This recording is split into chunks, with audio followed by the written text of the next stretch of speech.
Plantando Semillas, un podcast con Aaron Muñoz.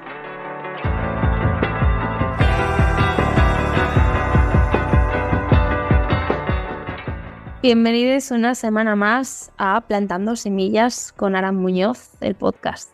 En este episodio hablaremos de trauma transgeneracional con María Sacristán. María es psicóloga sanitaria especializada en trastornos de la conducta alimentaria con enfoque de terapia sistémica familiar, formación en trauma, MDR y terapia integradora con trabajo por partes. Con todo ello, su acompañamiento es profundo, es compasivo e integrador. María, de hecho, forma parte del equipo Arantxa Muñoz desde hace casi 3 años.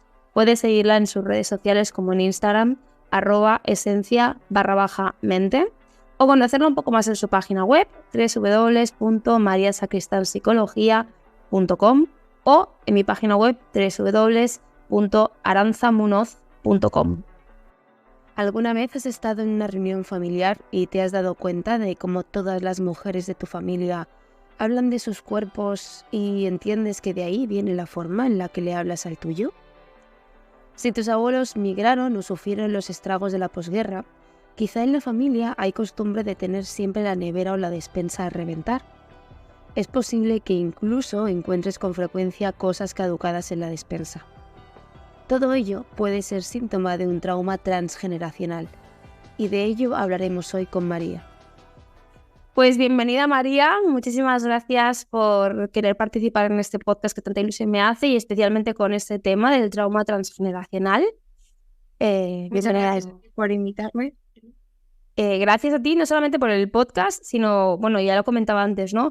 Casi 3 años llevas trabajando en el equipo y pues solo tengo palabras de gratitud hacia ti. Así que, Gracias a ti. bueno, qué bonito, de verdad. Bueno, vamos a hablar un poquito del trauma transgeneracional. De la palabra trauma, en los últimos años tengo la sensación que se ha hablado un poquito más, ¿no? Pero es verdad que casi siempre se habla del trauma como un acontecimiento pues muy concreto, muy impactante, ¿no? Como algo muy específico. Sin embargo, ya vimos, de hecho, en un episodio con Claudia, psicóloga, el tema del trastorno de estrés postraumático de tipo complejo, que más allá de ser un acontecimiento muy grande en un periodo de tiempo muy específico, son toda una serie de acontecimientos traumáticos que se dan sobre todo en la infancia, ¿no? Así que creo que, si no me equivoco, ya me corriges tú, el trauma transgeneracional entraría un poco también más en el trastorno de estrés postraumático de tipo complejo, solo que de algún modo heredado, ¿no? ¿Qué es esto del trauma transgeneracional? Eso es. O sea, el trauma transgeneracional lo que es el trauma que se va transmitiendo de generación a generación, ¿vale? ¿Por qué? Porque somos una continuación de la historia de nuestra familia. Y esto no pasa de forma mágica, por así decirlo, ¿no? O sea, como que esto se ha estudiado por la epigenética, que estudia cómo el ambiente hace que se activen o no determinados genes. Entonces, había muchísimos estudios que ven como madres que han sufrido una depresión, el perfil bioquímico de los fetos de estas mamis es diferente al perfil bioquímico de niños con madres que no han sufrido depresión. ¿Por qué? Porque tienen el cortisol más elevado y los niveles de serotonina y dopamina más bajitos. ¿Y esto qué hace? Pues que estos niños sean como más predisponentes a tener determinados problemas de salud mental. Esto por una parte, ¿no? Para la gente que cree que esto es como magia o es algo que se dice o es cosas de energías de no sé qué. O sea, esto está súper estudiado, ¿sí? Eso por una parte, y luego está la parte de relacionar. Es decir, el estilo de apego de mis padres obviamente influye en mi estilo de apego. Si tengo 2 padres con un estilo de apego inseguro, es muy difícil que yo tenga un estilo de apego seguro. En la forma de comunicación, ¿no? Si en mi casa lo que se usan son gritos, para mí lo normal es la violencia, no tanto violencia física, sino hasta violencia emocional, yo voy a sentir que eso es lo normal. ¿Y cómo voy a transmitir yo a mis hijos, por ejemplo, cómo se estudia? Si en mi casa me han enseñado que, ¿cómo es este dicho de la letra con sangre entra, ¿no? Como que tienes que estar aquí estudiando muchísimas horas para saber el examen. ¿Yo qué voy a hacer con mis hijos? Exactamente lo mismo, ¿sí? Con el patrón de comunicación, si lo que te decía antes, si para mí lo normal es gritar y esto lo hace, yo voy a transmitir esto a mis hijos, ¿no? Y los roles también. Si, por ejemplo, mis padres, yo qué sé, ha habido un divorcio y yo me han triangulado, ¿no? Entonces ha sido como la mediadora entre ellos, ¿sí? Yo voy a tener un rol de cuidadora de mi madre. Entonces, yo a la siguiente relación voy a ir con este rol de cuidadora. ¿Y qué voy a esperar yo de mis hijos? Que me cuiden, ¿no? Entonces, trauma que va pasando de generación a generación por el tema de roles, comunicación, estilo de apego, más toda la parte de la genética también. Y por lo que estuve investigando antes de pues, proponerte este episodio en concreto, la generación específicamente entre 1980 y 1999 es como la generación que ha podido como empezar a plantearse que tiene como piedras en la mochila que no le pertocan, ¿no? Es de las primeras generaciones que se ha podido plantear lo que tengo me lo ha trasladado de algún modo mi familia, ¿no? Sin entrar en si esto es algo bueno o malo, si es nocivo, negligencias, incluso simplemente el hecho de ser consciente. Hasta donde yo sé, esto tiene que ver un poco con el hecho de que pues, este margen de tiempo coincide concretamente en España, que es de donde he estado mirando más información, bueno, España y Europa. Pues coincide con que no hay guerras activas en esos países, hay un periodo como de crecimiento económico, ¿no? Está ese pensamiento de si te esfuerzas al final lo vas a conseguir, tú solamente tienes que sacarte una carrera. Spoiler, nos hemos dado cuenta que esto no está funcionando en el año 2023, pero bueno, de algún modo como que vivimos una situación en la que no había una necesidad de supervivencia, sino que ya estábamos pudiendo empezar a vivir, ¿no? Y esto me lleva, ¿no? Con este periodo de como de bonanza, por así decirlo, hablar de quizá uno de los traumas transgeneracionales que más cargamos a día de hoy, que es una relación con la comida negativa o desequilibrada, y en concreto las personas que hemos sido socializadas como mujer o identificadas mujer al nacer, una mala relación también con la propia imagen, ¿no? ¿Qué dirías que pudo haber influido, ¿no? Que a mí se me vienen algunas cosas en tener esta relación que no nos pertoca, como por ejemplo, pues tener miedo a pasar hambre cuando objetivamente hemos nacido en un tiempo con comida, ¿no? O tener una mala relación con nuestro cuerpo en este caso. Con el tema de pasar hambre, yo creo que sobre todo los mensajes, ¿no? Que nos transmiten nuestras madres y nuestras abuelas, tipo, hay que comer todo lo que está en el plato, fíjate, no sé dónde que se mueren de hambre, ¿no? O sea, y si dejo algo en el plato o lo tiro, hay mucha culpabilización. Y de hecho, en tu caso, no sé, pero vamos, la mía era lo que no te comas te lo vas a merendar y lo que no te lo meriendes te lo vas a cenar, ¿no? O sea, 100% tengo que comerme esto, porque no tengo ni idea, pues es lo que me están diciendo. Tampoco nadie sé para explicarte, oye, porque yo he sufrido una guerra, he sufrido hambre, ¿no? Yo tengo miedo, entonces se lo pasa a tu madre y tu madre no te explican porque tampoco son conscientes. Tampoco no sean para nunca explicar qué consecuencias o cómo han vivido ellos la época de crisis, de hambruna, etc., ¿no? O sea, es que no hay una conciencia, entonces tampoco te pueden explicar. Nosotros, al no tener, creo, el sistema nervioso tan hiperactivado y no tener que ocuparnos solo en sobrevivir, sí nos podemos hacer estas preguntas, ¿no? Aparte de toda la información que hay ahora y que se está hablando muchísimo más de salud mental que hace poquito tiempo, también 10, 20 años, ¿sí? Y luego todo el tema de la imagen corporal. El otro día yo vi un post que hablaban de Bridget Jones en la peli, ¿no? Y que cómo se nos decía que esta persona estaba gorda. Y ponían el peso y la altura de esta chica y pesaba, creo, 67 kilos y no sé cuánto mide. Pero vamos, que no era una persona gorda. Pero claro, si tú de niña te vas criando con estas películas, ¿no? Y habrá 1000 películas más y las revistas estas, la Super Pop y todo esto, que te va diciendo que todo esto es horrible, ¿cómo vamos a llegar a nuestros 30, 35, 20 y tantos años? Bueno, pues ya traumatizadas. Bueno, esto es lo peor que me puede pasar y no puedo permitirme, ¿no? Estar gorda, pero fíjate cómo pongo la contradicción. Tenías que comer todo, pero tienes que estar delgada. Entonces ahí te dejan como súper entrampada, ¿no? O sea, ¿qué hago? ¿Me lo como? ¿No me lo como? ¿Cómo tengo que estar en mi cuerpo? Si me lo como voy a engordar, pero esto es lo peor del mundo, ¿no? Y ahí yo me quedo pensando un poco también para nuestras abuelas. Ser gordo no era algo malo, ¿no? Pero nuestras madres sí que ser gordo es algo horrible. De hecho, ¿cuántas personas los han sometido a dietas ya a los 8 años, o sea, 8 años que te estás desarrollando. Ya estábamos a dietas, ¿no? Ahí también hubo un cambio. Bueno, de hecho, aquí se liga y es que al final la gordofobia, la presión estética, todo lo que tiene que ver con la relación con el cuerpo, no es más que una serie de patrones o de sistemas opresivos que se interseccionan con otros sistemas de opresión, como es el patriarcado. Comentabas, ¿no?, que para nuestras abuelas estar gorda estaba bien porque era una forma de asegurarte la supervivencia en un entorno en el que, pues no sé, mi abuela, por ejemplo, nació durante o poco antes de la Guerra Civil Española, ¿no? Lo que significa que fue criada durante la guerra con todas las hambrunas y la posguerra con todas las hambrunas, pero es que mi bisabuela ya estaba viva en la Primera Guerra Mundial, ¿no?, que también tuvo afectación, y no afectó tanto como en otras zonas de Europa, pero a España también afectó, porque evidentemente no solo de lo que había en la península ibérica vivíamos, ¿no?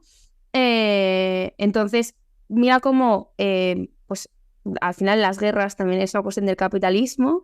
El capitalismo y el patriarcado están muy ligados. Ese trauma del patriarcado y del capitalismo lo venimos arrastrando desde nuestra bisabuela o nuestra abuela, que nos hacía comer para sobrevivir a las consecuencias de esto, y luego cuando ya hay un poquito de estabilidad, ahí el patriarcado vuelve a coger las riendas, que tampoco es que se pueda separar mucho del capitalismo, porque al final lo que hace es venderte la idea de que tu cuerpo no es suficiente, de que tienes que ser más delgada, y aprovecha ahí la cultura de la dieta con el capitalismo, ¿no?, para venderte productos específicos para que estés constantemente, de nuevo, en una situación en la que no deberías estarlo porque ya estamos en época de bonanza, pero estés en estado de alerta porque no eres suficiente, porque no eres suficientemente atractiva, etcétera, ¿no? Y también me lleva a otro tipo de trauma transgeneracional, que es normalizar la violencia. Esto lo comentabas tú antes en los patrones relacionales, ¿no? Normalizar la violencia sexual. Muchísimas de nuestras madres o abuelas fueron víctimas de abuso sexual o de violaciones. Es algo que cuando lo decimos siempre pensamos, no, mi abuela no, porque mi abuelo era un santo, y es como, bueno, tu abuelo no dudo que tuviese buenas intenciones, pero sigue siendo un hombre cis, probablemente blanco para la mayoría de las personas que se escuchen, para los que no, siguen siendo hombres cis, ¿no? Y en un mundo hecho para hombres en el que la mujer pues es un objeto de consumo, ¿no? Y que yo creo que ellas ni se planteaban que es una violación, quiero decir, bueno, habrá personas que sí, pero muchas veces la violación que pasa en el seno de la pareja, ¿no?, tú no te planteas que te están violando. Es como, bueno, a mi marido le apetece y mi deber es este, aunque a mí no me apetezca, ¿no?, tener una relación sexual ahora.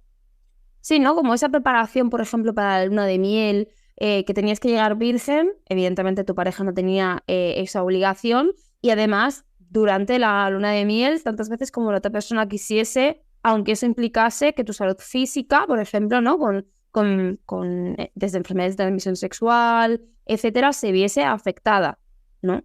Justo. Bueno, porque ahí lo único que tienes que hacer era tener hijos y tener un marido, o sea, es tu valor como ser.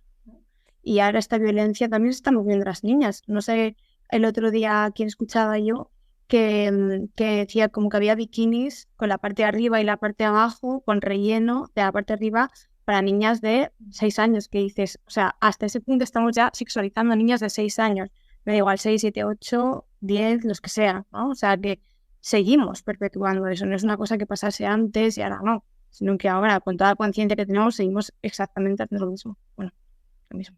Sí, claro, o sea, de hecho, el trauma transgeneracional, claro, si hablamos de transgeneracional, quizá podemos estar pensando en nuestras bisabuelas, ¿no?, a principios del siglo XX, pero la realidad es que las niñas o los niños, sobre todo que sean leídas como mujeres, ¿no?, o como niñas, si sus padres o padres en general o sus abuelos no han trabajado todo esto, porque esto es una realidad. Aunque tú y yo, que somos unas personas relativamente jóvenes, pues podamos ser conscientes o podamos hacer un esfuerzo por deconstruirnos en estas piedras en la mochila que cargamos y que no nos pertenecen, la realidad es que no toda la población hace este trabajo, pues por muchos motivos. uno, porque consideran que no es un problema al uso, dos, porque no tienen acceso a ese trabajo en profundidad, ¿no? A una red de apoyo, un contexto social en el que esas conversaciones sean aceptables y demás, ¿no?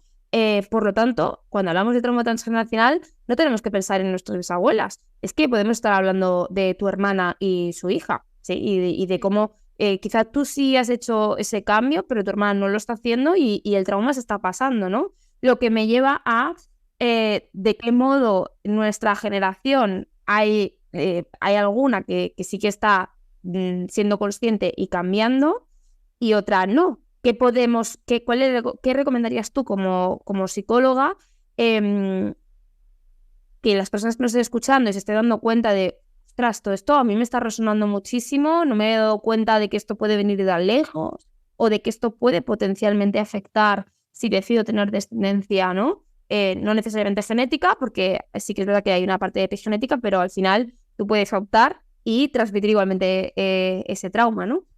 ¿Qué le recomendarías a las personas que nos estén escuchando, que se sientan identificadas con todo esto y que digan, quiero empezar a cambiar esto? ¿Por dónde les propondrías empezar?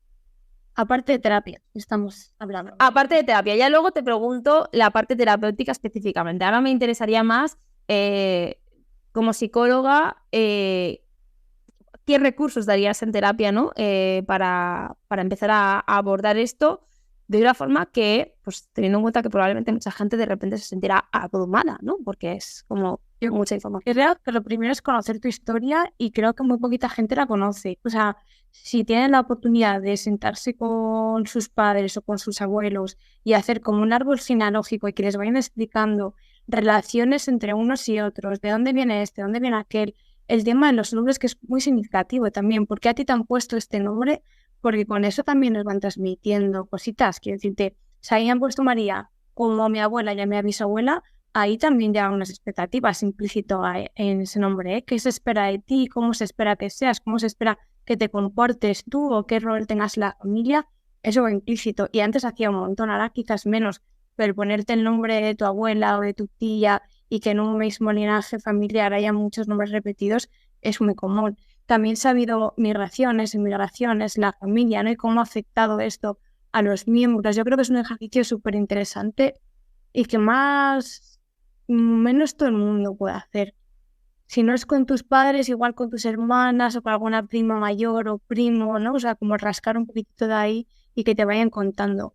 Para, lo primero, tomar conciencia. Un poco de dónde viene mi familia y cómo me ha afectado eso, ¿no? Y bueno, y sobre todo que no hace falta que esto, porque a veces cuando yo que también voy a terapia, a veces cuando me han hecho esa propuesta, ¿no? Como paciente, de repente es como, madre mía, ahora tengo que irme un día entero y pasarme 6 horas con mi abuelo a rascar, ¿no? Y es como, no, también dependerá un poco de cuál es tu relación con tus vínculos familiares, porque no vamos a dar por hecho que todo el mundo tiene una familia accesible emocionalmente, ni que tú tienes una buena relación con tu familia, pero que puede ser algo que hagas pues, en un margen de tiempo considerable, que no es que me ha puesto deberes mi psicóloga y para el martes que lo tengo que tener, ¿no? Sino que, pues un día que de casualidad te encuentres con tu tía, pues le preguntas, ¿no? Otro día que vayas a comer a casa de tu madre o a recoger no sé qué, pues también, ¿no? Y como ir rascando poco a poco y tomártelo con calma, que a veces...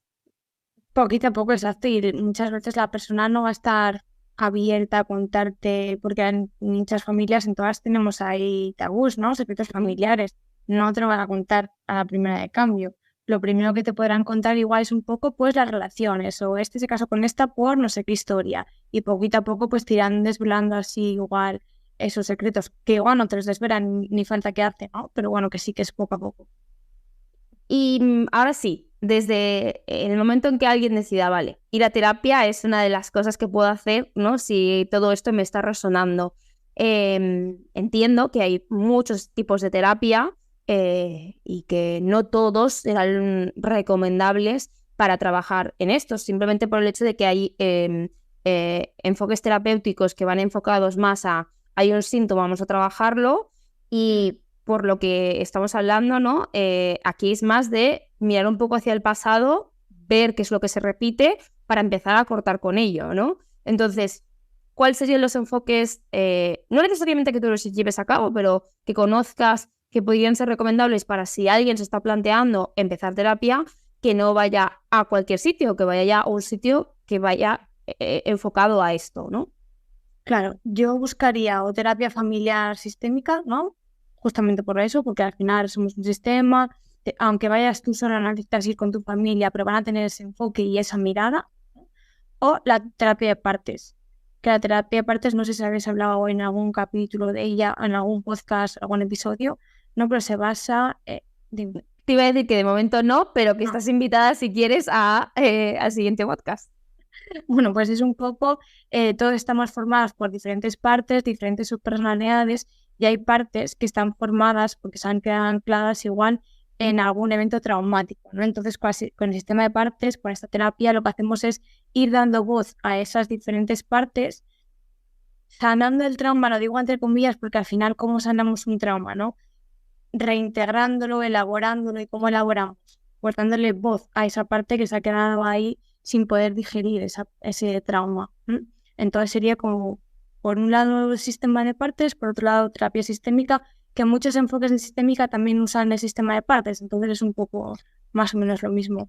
También supongo que en constelaciones familiares, pero eso yo la verdad es que no lo conozco tanto. Pero igual por ahí también.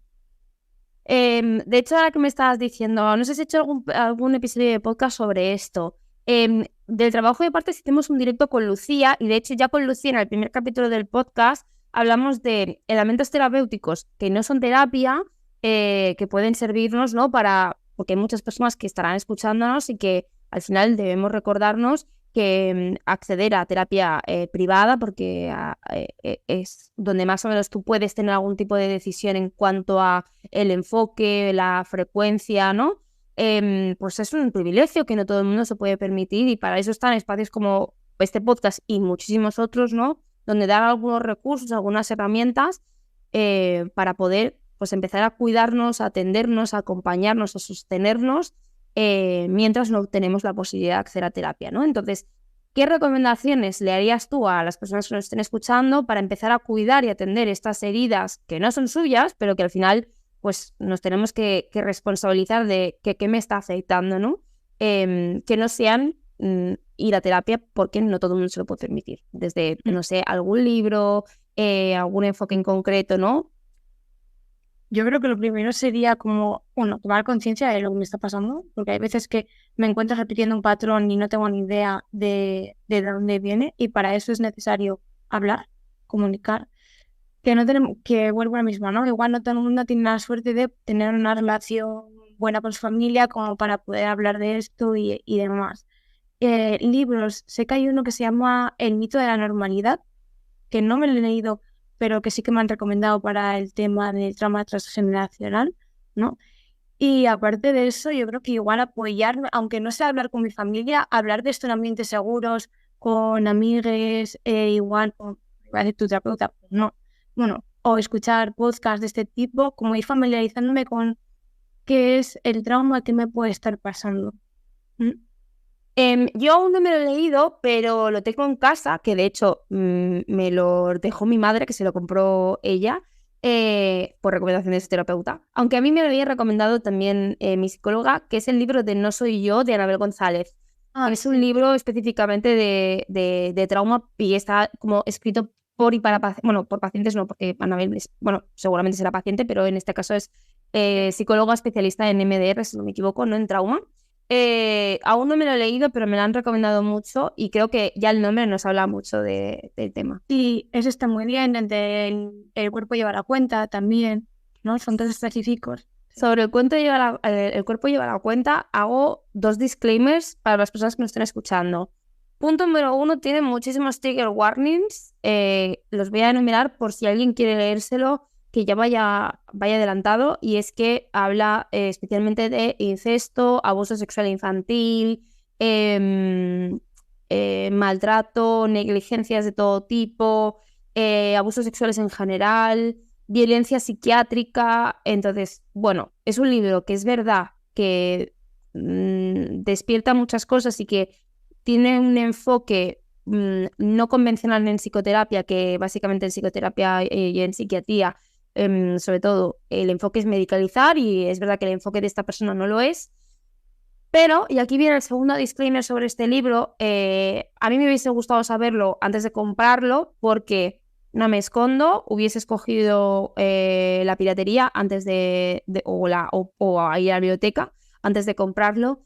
El autor del libro ha sido denunciado por sexual harassment en el entorno laboral. Entonces, sí, como que parece que no te puedes fiar de nadie. Y de esto parece ser que hace varios años. Yo me enteré de casualidad. Me enteré de casualidad porque cuando me lo estaba leyendo, utilizo la aplicación de Goodreads, que es una aplicación para hacer seguimiento de los libros que lees, la página en la que te quedas, leer opiniones de otros lectores. Y cuando fui a poner que lo estaba leyendo, simplemente darle estoy leyendo este libro, las primeras opiniones eran 1 estrella y explicando que esta persona había sido tal. Me puse a buscar información y efectivamente. Entonces, aquí no nos andamos por las ramas, las cosas como son. Esto es la información.